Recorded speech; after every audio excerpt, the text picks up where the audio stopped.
सेवा के कई दिनों बाद कुर्बानी के ईद की छुट्टी में मैं घर गया। और घर जाने का मतलब है चाहे घर पर रहूं या न रहूं, सूकचांद चाचा की दुकान पर रोज जाना ही पड़ेगा। खासकर मैं और मेरा एक जिठातो भाई रबिन रोज शाम को मोटरसाइकिल लेकर चाचा की दुकान पर चला आता था। फिर पूरे शाम संध्या दोस्तों के साथ गप्पे मारते और छोटे भाइयों के साथ कहानियां सुनते हुए रात 8-9 बजे के आसपास घर लौट जाते थे।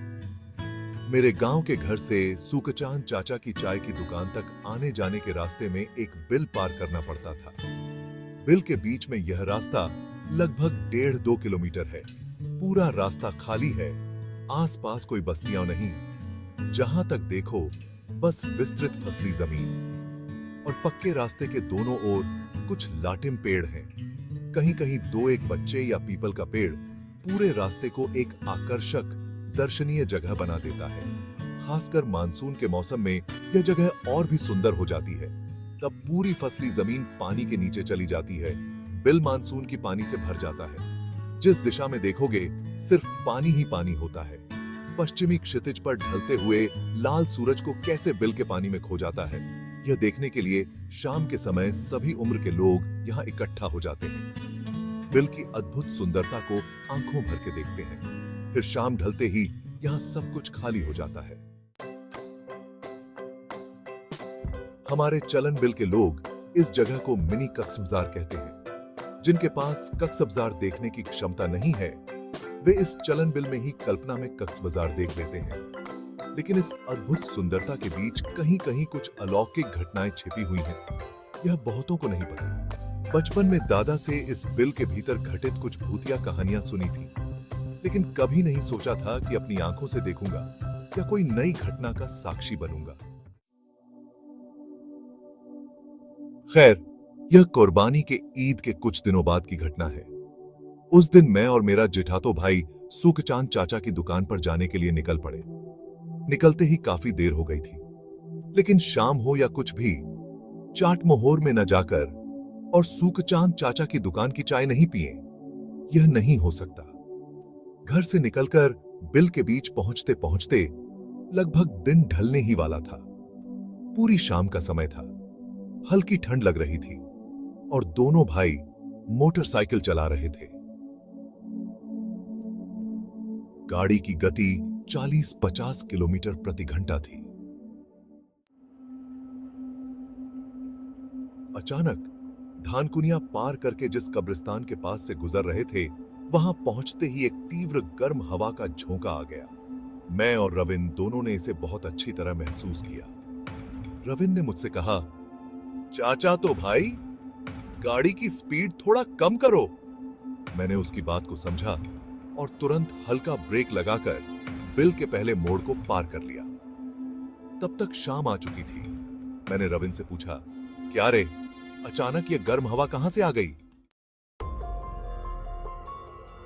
वह हकलाते हुए कुछ नहीं बोला। पहले पुल के पास पहुंचकर गाड़ी रोक दी। शरीर में एक अजीब सी भारीपन महसूस हो रही थी। हाथ पैर ठीक से उठ भी नहीं रहे थे। मैंने रविन से पूछा, तेरे पास सिगरेट है? वह बिना कुछ कहे एक सिगरेट बढ़ा दिया। हम दोनों साइड में खड़े होकर सिगरेट पी रहे थे। अचानक रविन ने कहा, गाड़ी की हेडलाइट जला दो, मैं नीचे उतरकर पेशाब कराता हूं। सिगरेट मुंह में लगाकर वह नीचे उतर गया। तब मैं पुल के किनारे अकेला खड़ा था। मन में हल्का डर था, लेकिन सही से ध्यान नहीं दे रहा था। इसके बजाय सिगरेट के जोर से 2-3 तान लेकर फेंक दिया। तब तक रविन अपनी काम से लौट आया। उसके मुंह में अभी भी सिगरेट थी। गाड़ी में बैठते ही मैंने गाड़ी स्टार्ट की और आगे बढ़ने लगा। गाड़ी की हेडलाइट की तेज रोशनी में कीट पतंगे आंखों और चेहरे पर लग रहे थे, लेकिन थोड़ी दूर जाते ही गाड़ी की हेडलाइट अचानक नीचे हो गई, लेकिन इंजन वैसे का वैसा ही चल रहा था। थोड़ी दूर पर बड़ा पुल था, थोड़ा ऊंचा था, लेकिन मेरी गाड़ी किसी भी तरह ऊपर नहीं चढ़ रही थी। ऐसा लग रहा था कि कोई पीछे से खींच रहा है। मैंने सोचा, ऊंचाई की वजह से ऐसा हो रहा होगा। गियर कम करके गाड़ी को लेकर आया, लेकिन फिर भी इंजन को शक्ति नहीं मिल रही थी। मेरे दाएं हाथ में पिकअप फूल के साथ खींच रहा था। साइलेंसर के पीछे से सफेद धुआं निकल रहा था, लेकिन गाड़ी चलने का नाम नहीं ले रही थी। बहुत कठिनाई से गाड़ी बड़े पुल के ऊपर पहुंचकर रुक गई और ठीक उसी समय फिर से वही गर्म हवा का झोंका महसूस किया, जैसे हम दोनों को गाड़ी समेत पुल से नीचे फेंक देगा। हृदय की धड़कन बहुत तेज हो गई। सामने और पीछे कोई भी आदमी का कोई चिन्ह नहीं दिख रहा था। रविन के चेहरे पर उसकी पीली त्वचा देखकर मैं और भी घबरा गया। क्या करूं और क्या करूं, समझ नहीं पा रहा था। इस बीच तेज हवा चल रही थी, जैसे इस समय भी बिल में आंधी चल रही हो। मैंने हेडलाइट की उम्मीद छोड़ दी थी, लेकिन इंजन बंद होने का कारण ढूंढा।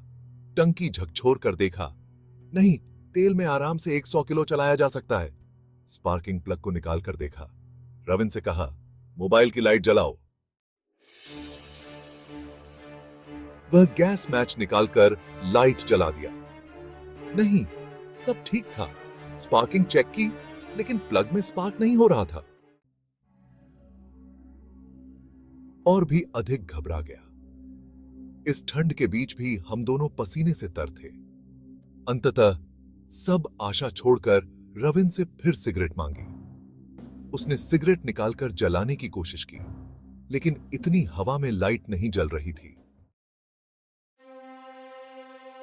इस बीच मेरे मन में लग रहा था कि कोई बार बार मेरे मुंह से सिगरेट खींचकर फेंक देना चाह रहा है, और मैं भी उसे दांतों से पकड़कर रखा। फिर हवा से बचाते हुए बहुत कठिनाई से सिगरेट जला पाया। और सबसे आश्चर्यजनक बात यह थी कि जैसे ही सिगरेट जल गई, चारों ओर की तेज हवा शांत हो गई। बाइक के पैडल को किक करते ही गाड़ी स्टार्ट हो गई। हेडलाइट भी पूरी तरह से जल गई। मृत शरीर जैसे आत्मा वापस पाई। तुरंत गाड़ी को खींचते हुए चल दिया। गाड़ी में बैठते ही एक बार फिर वही गर्म हवा का झोंका आया और कान के पास कोई फुसफुसाकर कह रहा था, तेरी मां लौकी के पत्ते पर जाओ बिलाई छेलो, देखे बैचा गेली। अब तो कीता। हम दोनों भाई इस बात को स्पष्ट रूप से सुन सकते थे। वह फुसफुसाहट की आवाज। गाड़ी तेजी से चलाते हुए सूकचांद चाचा की दुकान पर पहुंच गए। रविन और मेरे शरीर पर पसीना और गंदगी थी। सूकचांद चाचा ने रविन को देखकर कहा, बुमार घर में चोरी करने गए थे क्या? अब क्या कहूं, बिल में घटित सभी घटनाओं को सबके सामने खोलकर बता दिया। सभी ने सुनकर और हमारी हालत देखकर हैरान रह गए।